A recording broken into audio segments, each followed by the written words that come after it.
Ako po'y lubos na nagagalak dahil ang bawat isa sa atin po ay nagkakaroon ng katatagan.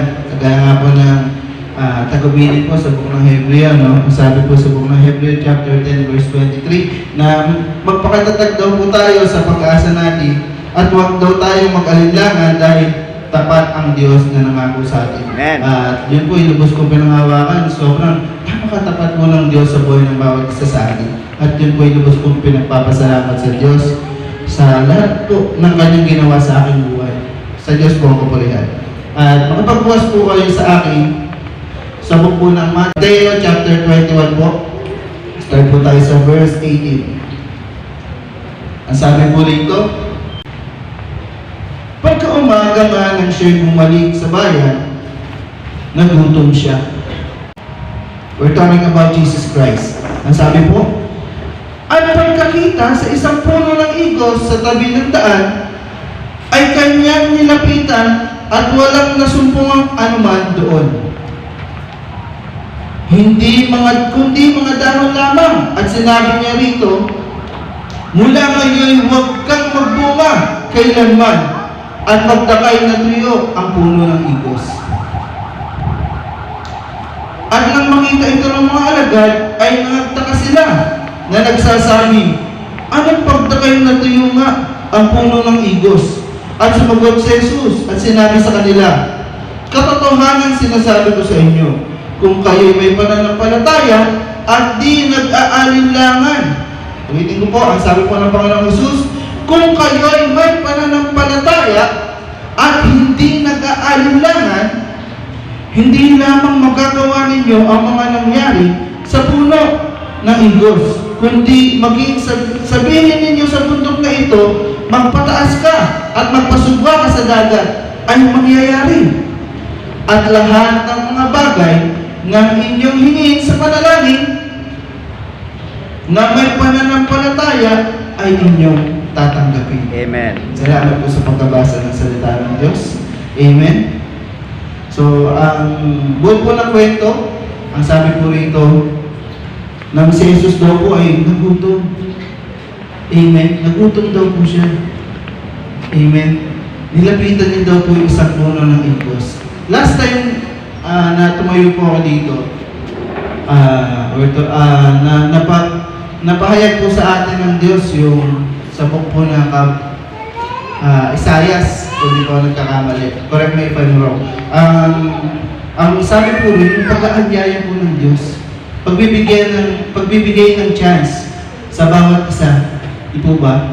Ngayon naman po, ito naman po yung isa pang kwento, patungkol naman po sa Panginoong Jesus. Amen. Sa puno ng igos. Kung kaya tulad po natin ang ating mga buhay sa isang puno ng igos. Amen. Kapag nagutom po ang Panginoong Diyos, maghahanap po siya ng bunga. At alam po natin ang nangyari sa puno na hindi nagbunga. Di po ba? Nang sinabi po ng Panginoong Diyos na wala ngayon, hindi ka na magbubunga, ay nagwakas ang buhay ng puno ng igos. Natuyo at nawala na ito ng buhay. Nawala na ng saysay. So, ganun din po ang ating buhay. Amen. Ibinabahagi po sa atin ito ng Panginoong Diyos upang ipaalala po sa bawat isa sa atin na ang chance na ibinibigay ng Diyos ay habang may hininga pa tayo. Habang may chance pa tayo, habang may hininga pa tayo, may pagkakataon pa tayo. At huwag natin hintayin po na sabihin ng Diyos na nagugutom na ako. Ikaw puro dahon ka na. Hindi ka nagbubunga. Hindi ka nagkakaroon ng kahit anuman. Amen? Binawi po ba ng Diyos yung buhay ng puno ng igos? Yes. Di ba? Natuyon agad siya. Amen? Natuyon po agad siya. So, ganun po yung pagpapaalala ng Diyos sa buhay ng bawat isa sa atin. Amen? Hindi po yan yung pangako ng Panginoong Diyos. Tandaan ko lang po kasi, nag-reveal po sa akin na yung last time kasi po na promise of God, yung pagbibigay ng chance.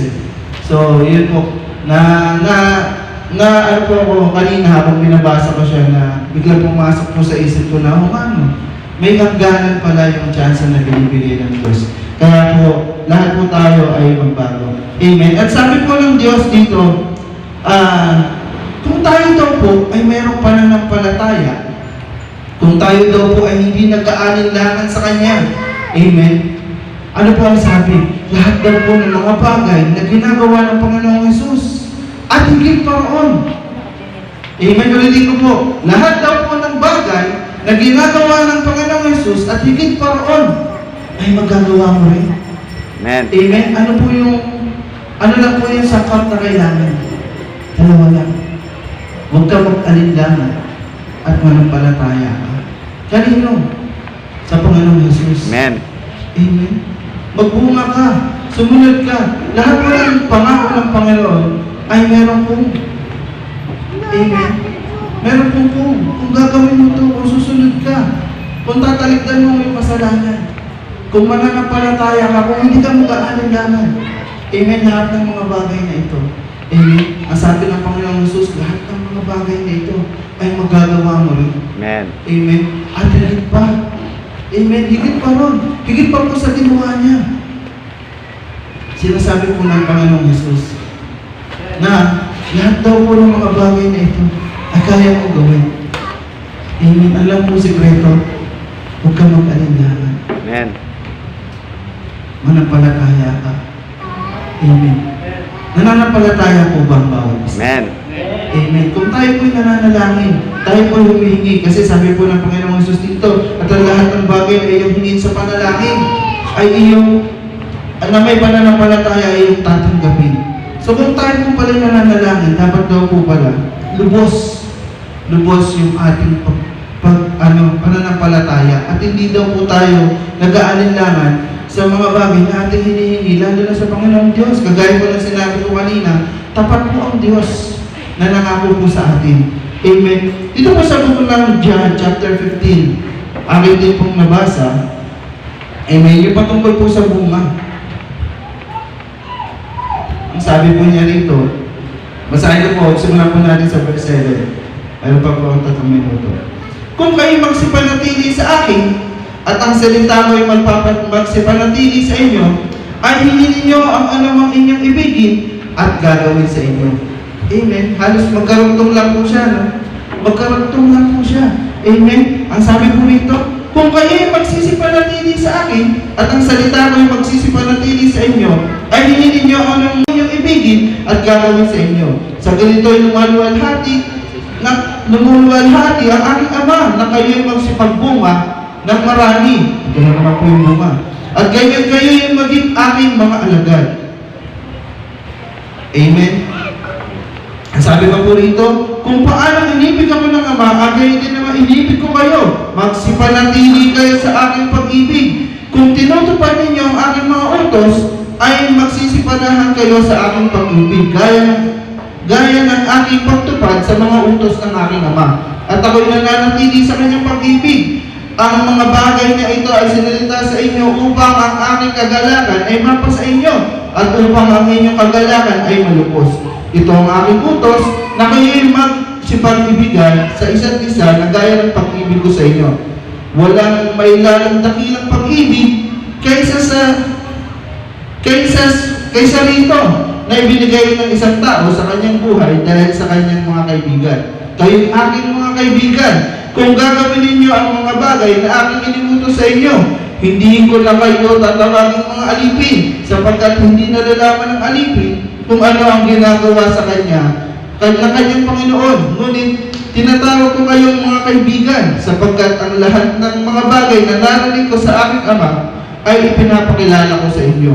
Ako hindi nyo hinirang, ngunit kayo hinirang ko, at aking kayong inihalal upang kayo'y magsipaglayon at magsipagbunga, upang manatili ang inyong bunga, upang ang anumang inyong hingin sa Ama sa aking pangalan ay maibibigay sa inyo. Amen. Salamat po sa pagkabasa ng salita ng Diyos. We're talking about bunga. Nga naman, gaya ko na sinabi kanina. Amen. Naghahanap ang Diyos ng bunga. Amen. Hindi lamang po siya nangako sa lahat ng mga bagay na ito. Naghahanap po siya ng ating pagganap, ng ating paggawa, ng ating pagsunod.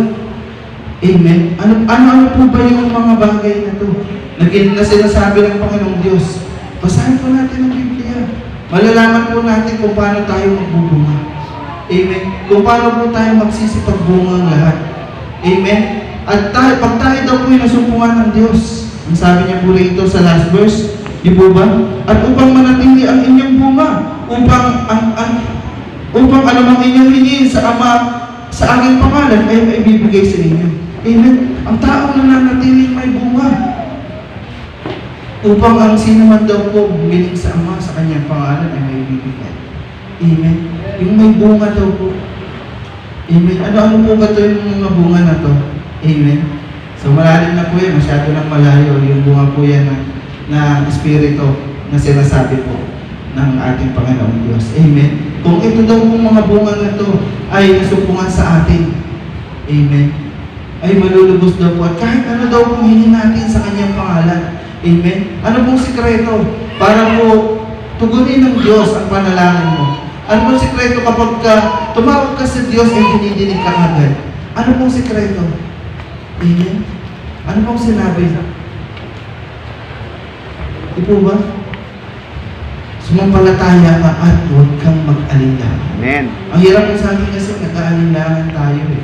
Kaya, hindi na tinututugon kagad, hindi kagad natutugon ng Diyos yung ating mga dalangin kasi may doubt sa ating mga puso. Tanggalin po natin yan.